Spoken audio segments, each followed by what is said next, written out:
to another episode of War Hero to Superhero. You know my name, you know what I go over and do, and we are in the Superhero Battle Room with J R Arce. And I hope I got it right. I really am trying to go break that of pronouncing people's names right.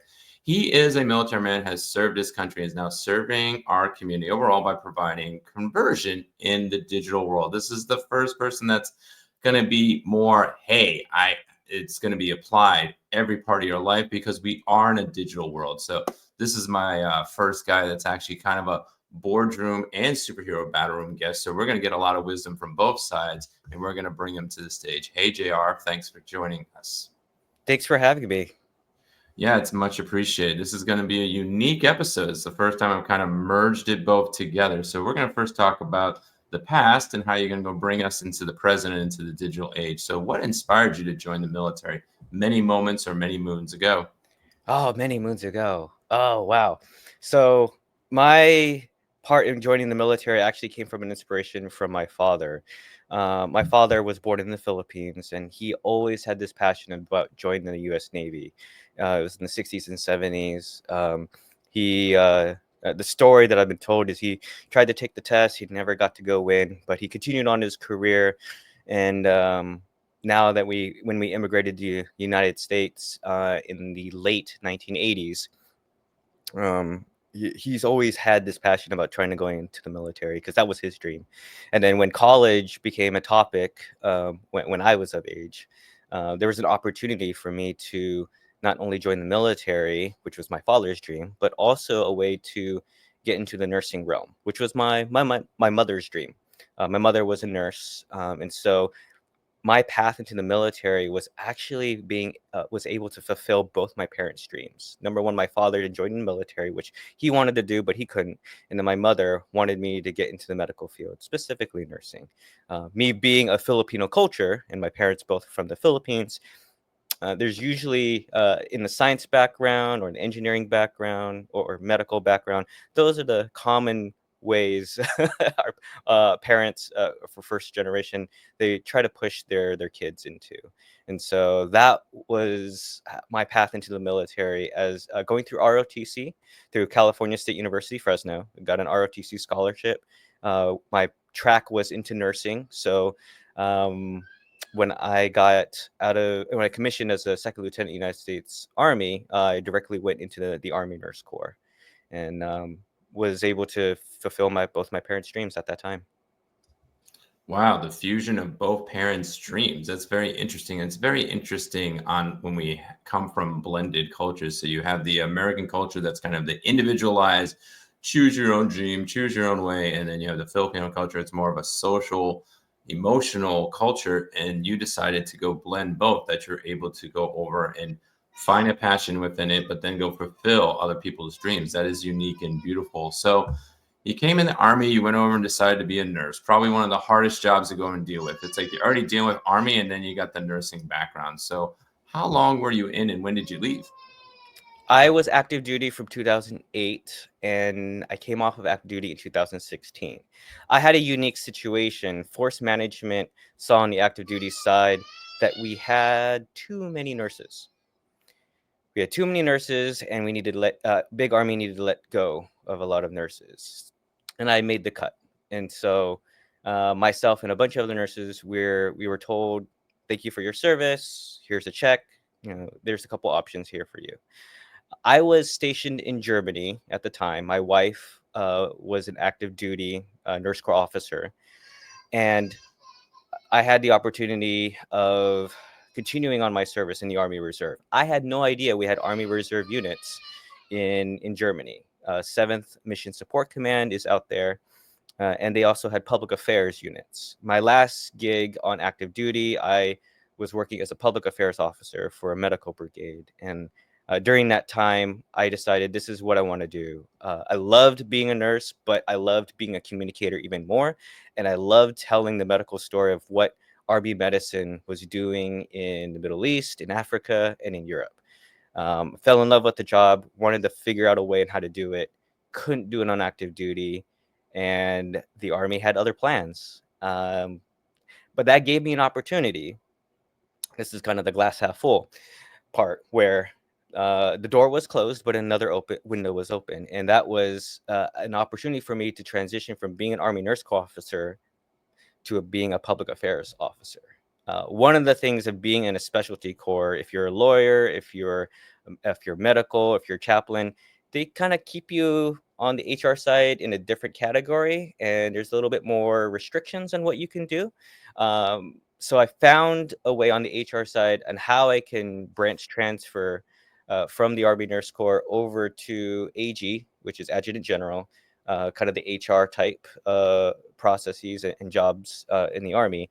And then that helped me get my qualification in my my functional area as a public affairs officer in the Army Reserve. And this is my path to being able to change careers successfully, both on the military side, but then also on the civilian side as well.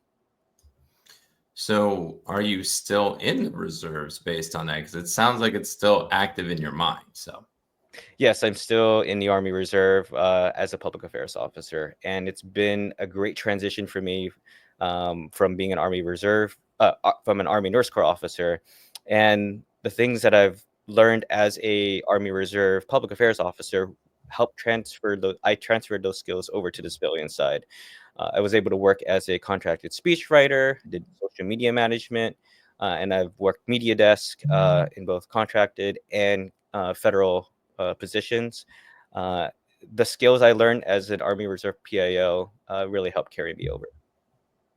that is amazing. And I think most of our audience, I'm going to explain this a little bit before we go into the next question in that particular regard, is that when we are reserved, because I did the same thing on listed side, I did 12 years of active duty, thought I wasn't be able to get in. I thought I was just going to be a veteran.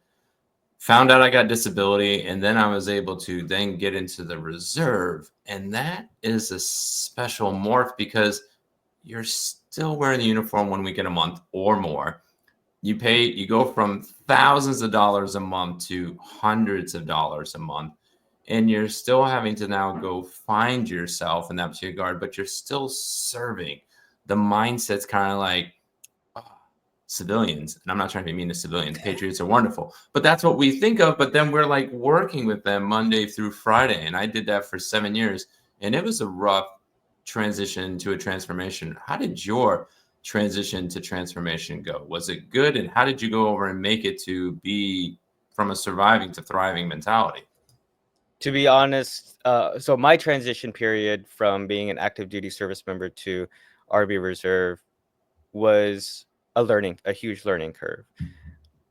The part that I got from my supervisors is that I was still in the mindset that I was active duty. Um, the plant, I had to learn the culture and the operational timeline and of what Army Reserve units do, especially when I took my first command of a public affairs detachment in Germany. My first command position, I had to learn to do 5-year planning. I had to learn that because we're part time, that whole 1 week in a month, 2 weeks in a year, that's that slogan that they kept embedding in us. Being part time meaning that things don't get done as quickly as if we were full time on active duty, and rightfully so, because our duty status as a TPU program troop unit, the whole 1 week in a month, that part time status only allows us to work limited days of the year. And so it really helped me as a commander to plan better throughout the year. And I needed to be cognizant of my soldiers and when I'm asking for things and when they need to check their email, phone calls. And I need to make sure that I'm mindful of their time because they're out doing their civilian job. They also have their families as well. And so being mindful, knowing that we have the mission, because being military, mission comes first, but also people are important, because without people, we can't meet our mission. So trying to find the balance as a part-time Army Reserve soldier was one of the challenges I had.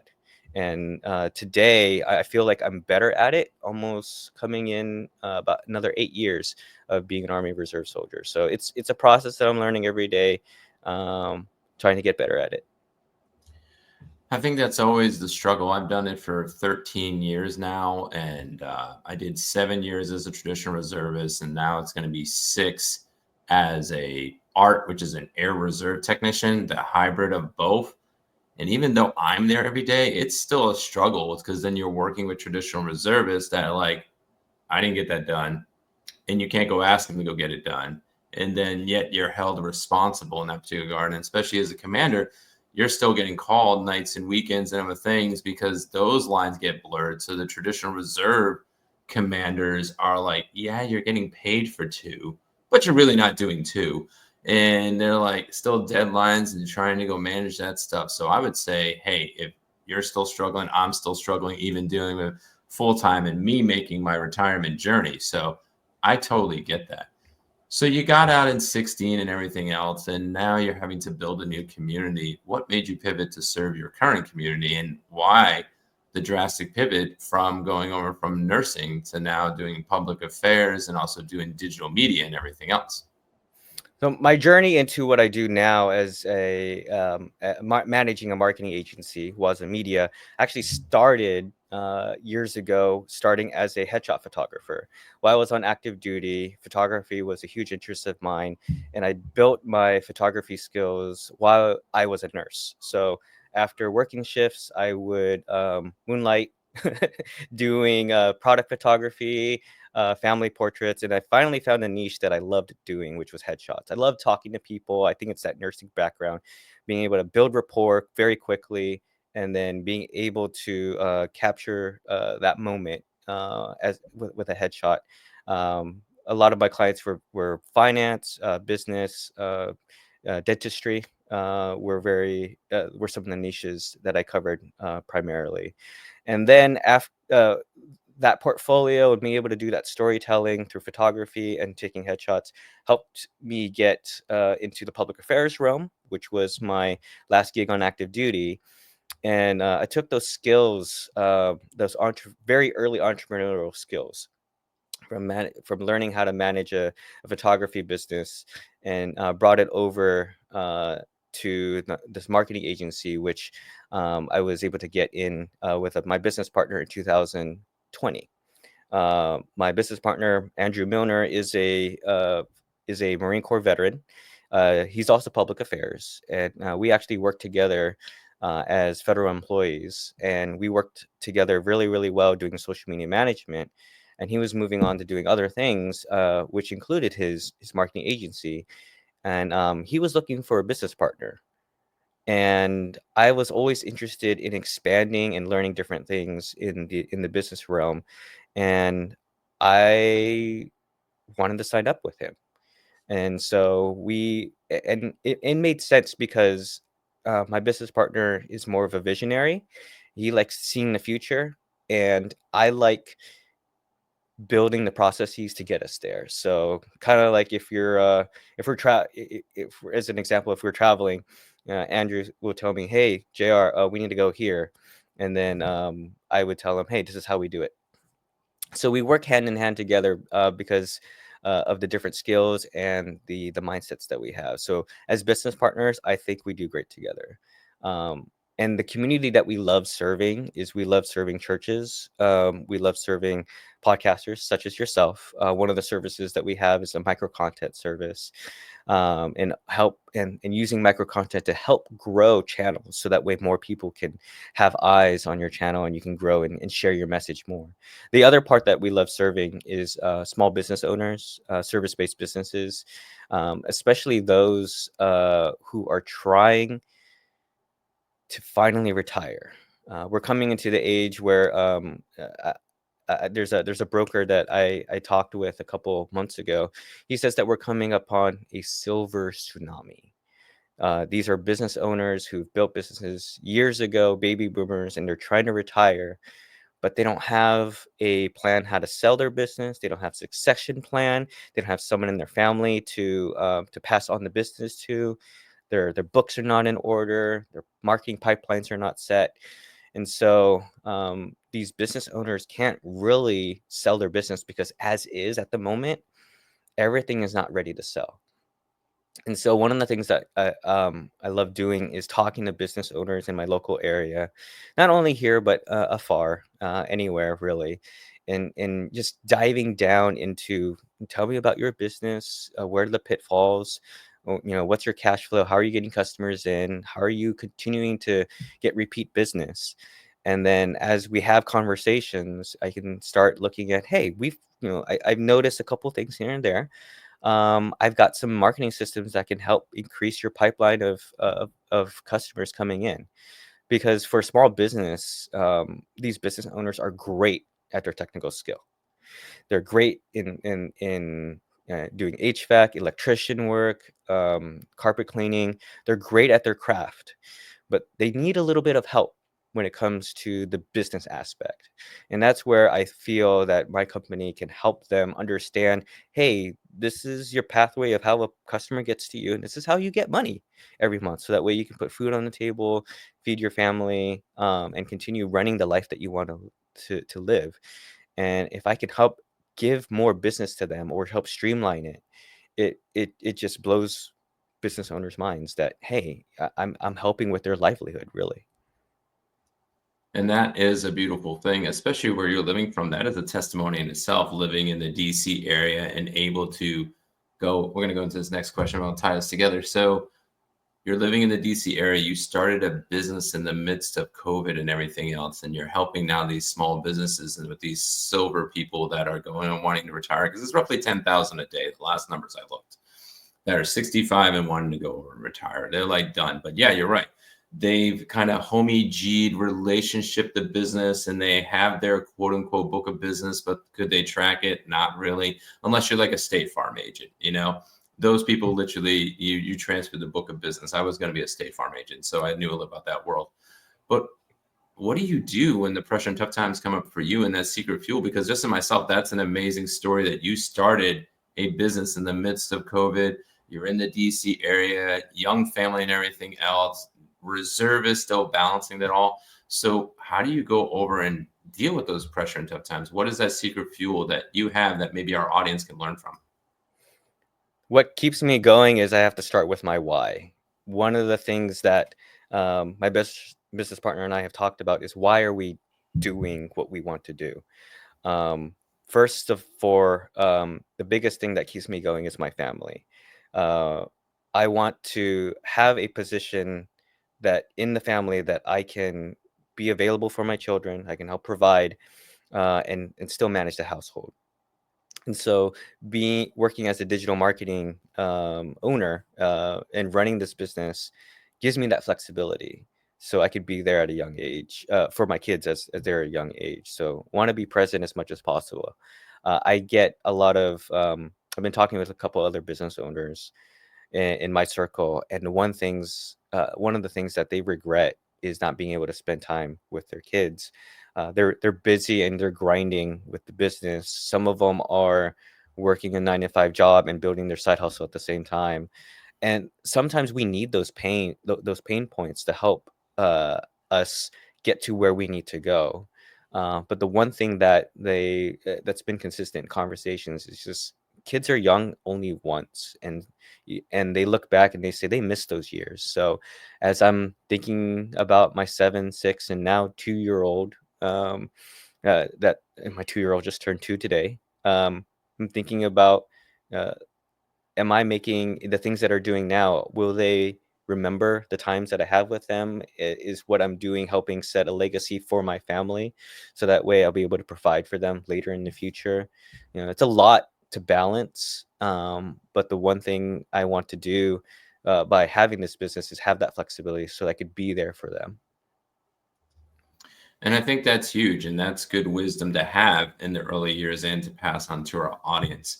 So, our last question is this, in thinking either of yourself or thinking of your clients. If you only were able to visit yourself in the past, or you only had 90 seconds with your clients, those videos you see, boom, like someone time travels 10 minutes into the future. That was a funny one I saw today. What advice would you give either yourself or your clients? Like 3 quick tactics to help them go from surviving to thriving. Number one tactic is network. You are who you I've been able to get to where I am because of my network. And as a transitioning veteran, that was the one thing I made sure I consistently did was build my network, maintain those contacts, and continue having conversations. Now into the business side, I'm growing my business network while I'm still building my veteran and also my military network. So never stop networking because sometimes you may need help from your network, and it just takes a phone call, a text message, an email to say, hey, I need something, or I can help you with something. And so with your network, it's a give and take type of relationship that you need to have. And I would recommend give as much as you can to your network, as much as possible. And that reciprocity will help come back to you in when you need of time of need. Number two, persistence. Times will get tough, but you need to keep going. Once you have your why, look at your look at and building your system so that way you can keep pursuing when things go hard. Our emotions will try to take over us. We will have down days. We will feel like we don't want to do anything. But having your why is very important to help you persist and to keep you motivated to keep getting to your goals. And then number three is keep doing the reps.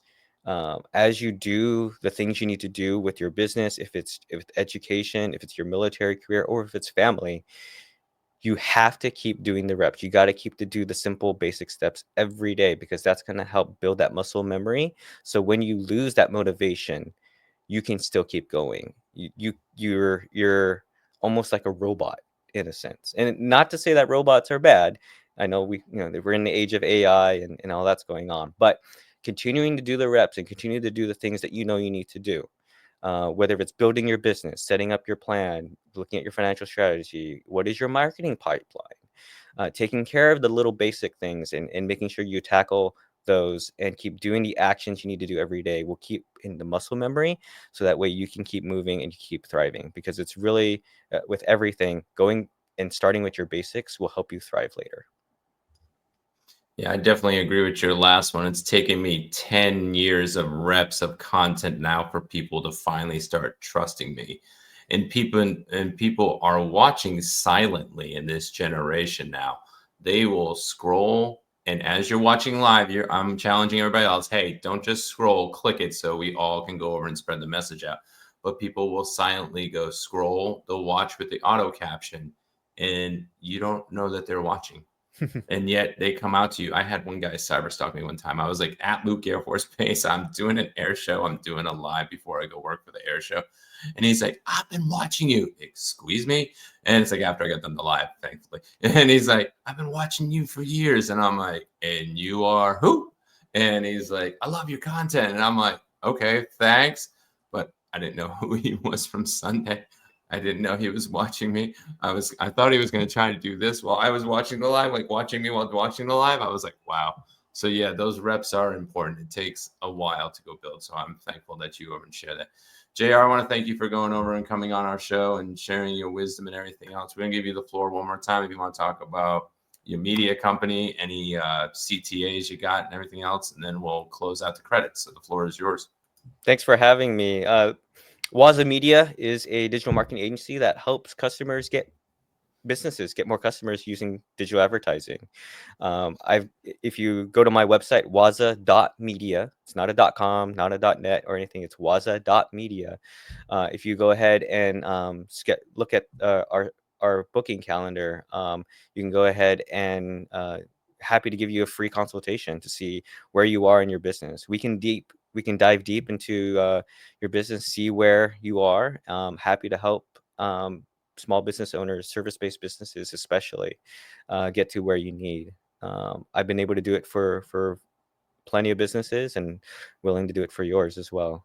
The others, other than marketing services, our micro content services is a great way to grow your channel. It's everyone has for those who have podcasts or churches who have sermons, growing your channel can be difficult. And so by taking your already existing content and going it through our process that we've been able to work with churches and podcasters to help grow your channel so more people can hear the message that you have. And so once again, it's waza.media. Happy to take a chat with you, and hopefully we can help you out.